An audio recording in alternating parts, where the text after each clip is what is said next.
வணக்கம்.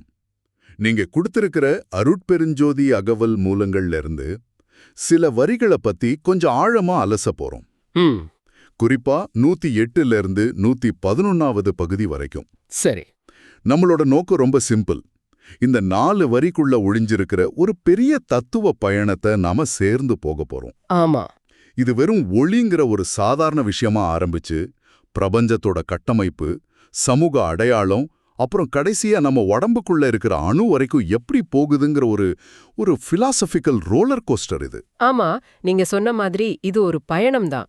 இந்த வரிகளோட அழகே அதுதான். சொல்லுங்க. எல்லா வரியும் அருட்பெருஞ்சோதிங்கிற ஒரே வார்த்தையில முடியுது, ஒரு மந்திர மாதிரி. ஆமா ஆமா. ஆனா ஒவ்வொரு வரியும் அந்த ஜோதிக்கு ஒரு புது அர்த்தத்தை கொடுக்குது, ஒரே விஷயத்த வேற வேற கோணத்துல பாக்குற மாதிரி. வாங்க உள்ள போய் பார்க்கலாம். சரி, ஆரம்பிக்கலாம். முதல் வரிகள் தேசுரத் திகழ்தர் அருட்பெருஞ்சோதி. அப்புறம் திருநெறி பொருளியல் அருட்பெருஞ்சோதி. இது கேட்கும்போதே ஒரு பிரகாசமான உணர்வு வருது. ஆனா இந்த தேசுர திகழ்தரு அப்படின்னா என்ன? ஏதோ பளபளன்னு இருக்கிற விஷயத்தை பத்தி பேசுறாங்களா? நல்ல கேள்வி. இந்த வார்த்தைய நாம நேரடியா எடுத்துக்க கூடாது. ஓகே. இது நம்ம பாக்குற டியூப்லைட் வெளிச்சமோ இல்ல சூரிய ஒளியோ கிடையாது. அதையெல்லாம் தாண்டின ஒரு விஷயம். அப்போ இது ஒரு விதமான தெய்வீக பிரகாசம். எல்லா பொருளுக்கும் உள்ள இருக்கிற ஒரு மூல ஒளி. மூல ஒளியா? ஆமா, ஒரு பொருள் ஒளிரதுக்கு காரணமா இருக்கிற அந்த தன்மைய பத்தி பேசுது. இது வெறும் ஒளி இல்ல, ஒளிரச் செய்யும் ஒரு சக்தி. ஓகே, அப்போ இது வெறும் பாக்குற வெளிச்சம் இல்ல, அதுக்கு மூலமான ஒரு சக்தி. அப்போ அடுத்த வரி திருநெறி பொருளியல். இது கொஞ்சம் கனமான வார்த்தையா இருக்கே. ஆமா, வாழ்க்கைக்கான ஒரு வழிகாட்டி மாதிரி ஏதாவது அர்த்தம் வருமா? கரெக்ட். திருநெறி அப்படின்னா ஒரு புனிதமான பாதை அல்லது வாழ்க்கை முறை. சரி, பொருளியல்னா அதோட சாரம் அல்லது உண்மை. சோ ரெண்டையும் சேர்த்தா இந்த ஜோதிங்கிறது வெறும் ஒரு கருத்து மட்டும் இல்ல, அது ஒரு வாழ்க்கைய எப்படி வாழணும்னு சொல்லித்தர்ற ஒரு புனிதமான தத்துவத்தோட மொத்த சாராம்சம். ஓ, ஒரு தரத்துல வாழ்க்கையோட ஆபரேட்டிங் மேனுவல் மாதிரி சொல்றீங்க. ஆமா, அப்படி எடுத்துக்கலாம். சூப்பர். அப்போ இது ஒரு தத்துவம், ஒரு வழிகாட்டி. ஆனா கூடவே ஆசர தெரித்த அருட்பெருஞ்சோதின்னு ஒரு வரியும் வருது. ஆமா, இந்த ஆசரங்கிற வார்த்தையில ஒரு பெரிய அழுத்தம் இருக்கிற மாதிரி தோணுது. இதுக்கு என்ன அர்த்தம் இருக்கும்? அது குறைபாடற்றதுன்னு சொல்ல வருதா? மிகச்சரியா சொன்னீங்க. ஆசர அப்படின்னா ஆசைகள் அற்று, அதாவது எந்த விதமான பற்றுகளும் குறைபாடுகளும் களங்கமும் இல்லாம இருக்கிற நிலை. களங்கம் இல்லாத நிலையா? யோசிச்சு பாருங்க, ஆசை எங்க இருக்கோ அங்கே ஒரு குறை இருக்கும். எனக்கு அது வேணும் இது வேணும் நினைக்கிறது எல்லாமே ஒரு விதமான பற்றாக்குறைதான். ஆமா, சரிதான். ஆனா இந்த ஜோதி அப்படி எந்த குறையும் இல்லாத, எதனாலும் கலப்படம் செய்யப்படாத ஒரு முழுமையான தூய்மையான ஒரு உண்மையா வெளிப்படுத்தப்பட்டிருக்கு. அப்போ இந்த ஜோதி ஒரு தூய்மையான, வழிகாட்டக்கூடிய, களங்கமில்லாத ஒரு பேருண்மை. சரி, இதுவரைக்கும் இது ஒரு தனிப்பட்ட ஆன்மீக அனுபவம் மாதிரி இருக்கு. ஆமா, ஆனா இங்கிருந்து தான் இந்த தத்துவம் ஒரு பெரிய தாவல் எடுக்குது. பிரபஞ்சத்தோட பரந்த வெளிக்கு போகுது. கரெக்ட். காட்டிய உலகெல்லாம் அருட்பெருஞ்சோதி அப்படிங்குது. நான் இதை படிக்கும்போது முதல்ல இது ஒரு அழகான கவிதைன்னு நினைச்சேன். ஆனா இது உண்மையிலேயே நம்ம பாக்குற இந்த உலகங்கள் எல்லாமே அந்த ஜோதிதான்னு சொல்லுதா? ஆமா, இந்த மைக்கு, இந்த அறை எல்லாமே வா? இதுதான் இந்த தத்துவத்தோட மையப்புள்ளி. ஆமா, இது கவிதை மட்டுமல்ல, ஒரு தத்துவ பிரகடனம். ஓஹோ. நாம் பார்க்கிற இந்த உலகம், நட்சத்திரங்கள், கோள்கள், மலைகள், கடல்கள்னு எல்லாமே அந்த அருட்பெருஞ்சோதியோட வெளிப்பாடுதான் இந்த வரி சொல்லுது. இது அத்வைத சிந்தனை மாதிரி இருக்கே. ரொம்ப நெருக்கமானது. அதாவது நீ வேறு, பிரபஞ்சம் வேறு இல்லை, இரண்டும் ஒன்றே என்ற கருத்து. நவீன இயற்பியல் சொல்ற மாதிரி இந்த மைக் திடப்பொருளா தெரிஞ்சாலும் ஆழமா போனா அது வெறும் அதிர்வுகளும் ஆற்றலும் தான். அந்த மூல ஆற்றலைத்தான் இந்த வரி ஜோதின்னு சொல்லுது. வாவ். அப்போ இந்த உலகத்தோட மூலப்பொருளே அந்த ஜோதிதானா? சரி, அப்போ அடுத்த கேள்வி வருது. என்ன? இந்த உலகங்களை இயக்குற சக்தி எது? அதுக்கும் இந்த அகவல்ல பதில் இருக்கா? ஆட்டியல் புரியும் அருட்பெருஞ்சோதிங்கிற வரி அதைத்தான் சொல்லுதா? எக்ஸாக்ட்லி. பிரபஞ்சத்தோட பருப்பொருள், அதாவது மேட்டரும் அதுதான். ஓகே. அதை இயக்குற ஆற்றலும், அதாவது எனர்ஜியும் அதுதான் சொல்லுது. ரெண்டுமே அதுதானா? ஆமா, ஒரு நடன கலைஞர் மாதிரி நடனமும் அவங்கதான், நடனமாடுறவங்களும் அவங்கதான்.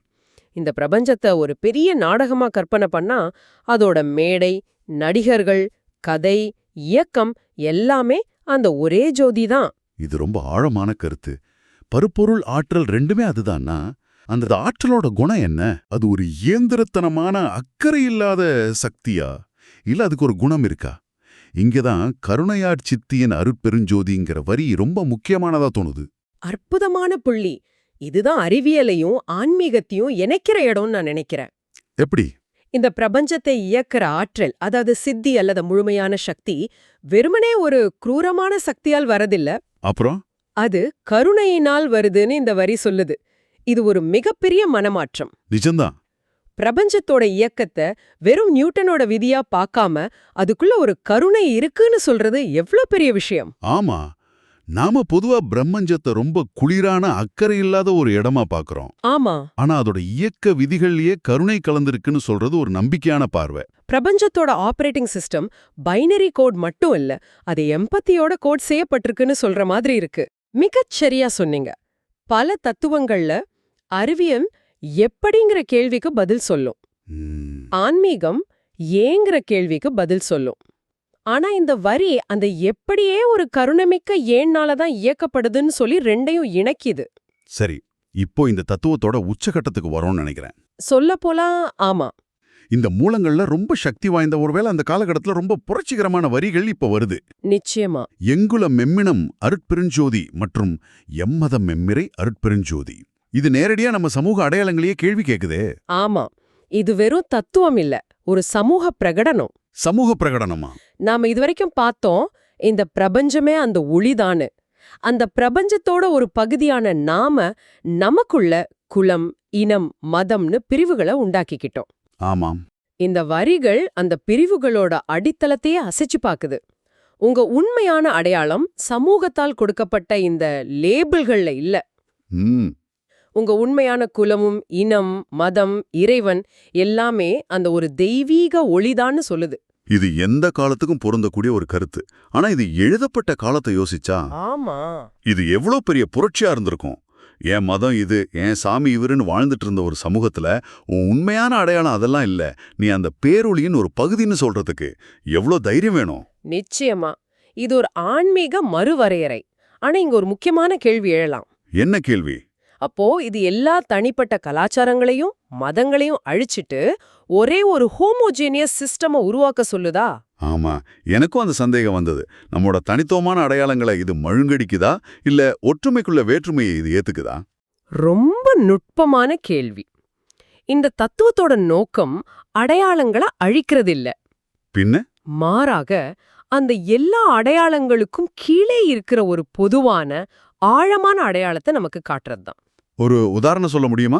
ஒரு தோட்டத்துல பலவிதமான பூக்கள் இருக்கலாம். ரோஜா, மல்லிகை, செம்பருத்தின்னு. ஒவ்வொன்னுக்கும் ஒரு தனி மனம், தனி நிறம் இருக்கு. சரி. இந்த வரிகள் எல்லா பூக்களையும் ஒரே மாதிரியாக்க சொல்லல. ஆனா எல்லா பூக்களும் ஒரே மண்ணிலிருந்து ஒரே தண்ணீரையும் சூரிய ஒளியையும் எடுத்துக்கிட்டு தான் வளருதுங்கிற அடிப்படை உண்மையை நினைவுபடுத்துது. ஓ, அந்த பொதுவான மூலம்தான் அருட்பெருஞ்சோதி. எக்ஸாக்ட்லி. அருமையான விளக்கம். அப்போ இது அடையாளங்களை மறுக்கல, ஆனா அந்த அடையாளங்களை வச்சு நாம சிருஷ்டிக்கிற ஏற்றத்தாழ்வுகளை, பிரிவினைகளை மறுக்குது. கரெக்ட். சரி, பிரபஞ்சம் சமூகம்னு பார்த்தாச்சு. இப்போ இந்த தத்துவம் நம்ம கிட்ட, தனி மனிதன் கிட்ட எப்படி வருது? இங்குதான் அந்த தத்துவம் ஒரு மைக்ரோஸ்கோப்பை எடுத்து நம்மள பாக்குற மாதிரி இருக்கு. 81ஆன அருட்பெருஞ்சோதி அப்படிங்குது. இந்த 96ங்கிறது என்ன கணக்கு?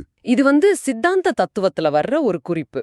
மனிதனை 96 தத்துவங்களா அல்லது கூறுகளா பிரிச்சு பாப்பாங்க. 96 தத்துவங்களா? ஆமா. இந்த லிஸ்ட நீங்க மனப்பாடம் பண்ண தேவையில்ல. சிம்பிளா சொல்லணும்னா ஒரு மனுஷனோட முழுமையான அனாட்டமி சார்ட் மாதிரி. ஓ, ஓகே. ஆனா இது வெறும் உடம்புக்கு மட்டும் இல்ல. உடம்ப உருவாக்குற பஞ்சபூதங்கள், பாக்குற கேக்குற ஞானேந்திரியங்கள், வேலை செய்யற கர்மேந்திரியங்கள், அப்புறம் நம்மளோட மனம், புத்தி, சித்தம், அகங்காரம்னு நுட்பமான விஷயங்கள் வரைக்கும் எல்லாமே இந்த 96க்குள்ள அடங்கும். ஓகே, அப்போ இது நம்மளோட ஒரு முழுமையான ப்ளூ பிரிண்ட். அப்போ இந்த வரி என்ன சொல்லுது? இந்த ப்ளூ பிரிண்ட்ல இருக்கிற ஒவ்வொரு பாகமும் அந்த ஜோதியா? ஆமா. என் உடம்பு, என் மனசு, ஏன் சில சமயம் எனக்கு தொல்லை கொடுக்கிற என் அகங்காரம் கூடவா? ஆமா. அதுதான் இதுல இருக்கிற புரட்சிகரமான கருத்து. உங்களை நீங்க நான் நினைக்கிற எதுவா இருந்தாலும் சரி, உங்க உடல், உங்க உணர்ச்சிகள், உங்க சிந்தனைகள், உங்க ஈகோ, அந்த 96 கூறுகளும் அந்த ஒரே அருட்பெருஞ்சோதியோட வெவ்வேறு வெளிப்பாடுகள் தான்னு சொல்லுது. அப்ப நாம அதிலிருந்து வேற இல்லையா? வேற இல்ல. நீங்க அந்த ஜோதியாலேயே செய்யப்பட்டிருக்கீங்க. இது ஒரு மாதிரி மனச உழுக்கிற விஷயமா இருக்கு. அப்புறம் அங்குளம் என்றருள் அருட்பெருஞ்சோதின்னு வருதே. ஆமா, 96ன்னு ஒரு பெரிய சிஸ்டத்தை பத்தி பேசிட்டு திடீர்னு அங்குளம்னு ஒரு சின்ன அளவீட்டுக்கு ஏன் மாறுது? இது அந்த தத்துவத்தை இன்னொரு படி ஆழமாக்குது. அங்குலம்ங்கிறது ஒரு அளவீடு. சரி. அதாவது அளக்கக்கூடிய மிகச்சிறிய துகள்ல கூட அந்த ஜோதி தான் இருக்குன்னு சொல்லுது. இது நம்மள உடலோட செல்களுக்கு, அந்த செல்களுக்குள்ள இருக்கிற மூலக்கூறுகளுக்கு, அதுக்குள்ள இருக்கிற அணுக்களுக்கு கூட்டிட்டு போகுது. ஓஹோ, சரியான ஜூம் லென்ஸ் மாதிரி. பிரபஞ்சத்துல இருந்து ஆரம்பிச்சு சமூகத்துக்கு வந்து அப்புறம் நம்ம உடம்புக்குள்ள ஜூம் இன் பண்ணி ஒரு அணு வரைக்கும் போயிட்டேன். ஆமா, இப்போ இந்த சிந்தனையோட உச்சமா என் உயிர் திரள் அருட்பெருஞ்சோதிங்கிற வரி வருதா? கரெக்ட். இது தனிமனிதன்ல இருந்து மறுபடியும் எல்லாரையும் இணைக்குதா? மிக சரியா புடிச்சிங்க. அதுதான் இந்த தர்க்கத்தோட இயல்பான முடிவு. எப்படி? தனிப்பட்ட கூறுகளான 96, மிகச்சிறிய அலகான அங்குலம், இது 2ல இருந்தும் இப்ப எல்லா உயிர்களோட கூட்டத்துக்கும், அதாவது உயிர்த்திரளுக்கு போகுது. எல்லா உயிர்களுமா? ஆமா. எப்படி நீங்க இந்த ஒளியாலானவரோ அதே மாதிரி தான் மத்த எல்லா உயிர்களும். மனுஷங்க, விலங்குகள், செடி கொடிகள்னு எல்லாமே. இதுக்கு முன்னாடி நாம பார்த்த கருணைங்கிற தத்துவத்துக்கு இதுதான் அடித்தளம். ஓ, புரியுது. மத்த உயிர்கள் கிட்ட ஏன் கருணையா இருக்கணும்? ஏன்னா நீங்களும் அதுவும் வேற வேற இல்ல. ஒரே மூலப்பொருளால செய்யப்பட்டவங்க. ஆக நாம ஆரம்பிச்ச இடத்துக்கே ஒரு முழு வட்டமா வந்திருக்கோம். ஆமா, ஒரு பிரகாசமான களங்கமில்லாத ஒளிய பத்தி பேச ஆரம்பிச்சோம். அது மெல்ல விரிஞ்சு பிரபஞ்சத்தோட பொருளாகவும் ஆற்றலாகவும் மாறுச்சு. அப்புறம் நம்ம சமூக மத அடையாளங்களை மறுவரையறை செஞ்சது. கடைசியா நம்ம உடம்போட ஒவ்வொரு அணுவுலையும் எல்லா உயிர்களோட தொகுப்புலையும் அதுவே இருக்குன்னு கண்டுபிடிச்சிருக்கோம். சுருக்கமா சொல்லணும்னா இந்த மூலங்கள் அருட்பெருஞ்சோதியை நீங்க வெளியிலிருந்து வழிபட வேண்டிய ஒரு கடவுளா காட்டல. ஓகே, அப்ப எப்படி காட்டுது? அதுக்கு பதிலா உங்களுக்கும் உங்களை சுத்தி இருக்கிற எல்லாத்துக்கும் அடிப்படையான ஒரு உண்மையா முன்வைக்குது. ஒரு அடிப்படை உண்மையா? ஆமா, இது வழிபாட்டுக்குரிய பொருள் என்பதை விட உணர்ந்து அறிய வேண்டிய ஒரு பேருண்மை. நீங்க அந்த உண்மையின் ஒரு பகுதி, அந்த உண்மை உங்க ஒரு பகுதி. இத உணர்வதுதான் ஆன்மீகத்தோட நோக்கம்னு அந்த வரிகள் சொல்லுது. சரி, நீங்க சிந்திக்கிறதுக்காக ஒரு இறுதி எண்ணம் சொல்லுங்க. இந்த வரிகள் திரும்ப திரும்ப எங்களும் எம்மினம் எம்மதம்னு எம், அதாவது நம்முடையதுங்கிற வார்த்தையை உபயோகிக்குது. ஆமா, இது வெறும் விளக்கம் இல்ல, அந்த அடையாளத்தை உங்களுடையதா ஏத்துக்க சொல்லி ஒரு அழைப்பு விடுக்குது. நீங்க உண்மையிலே இந்த உலகத்தையும் உங்களையும் மத்த ஒவ்வொரு உயிரையும் அந்த ஒரே கருணை மிகு பேரொளியோட வெளிப்பாடா பாத்தீங்கன்னா உங்க அன்றாட வாழ்க்கையில நீங்க விழிப்புணர்வுடன் மாற்ற விரும்பும் ஒரு விஷயம் என்னவா இருக்கும்?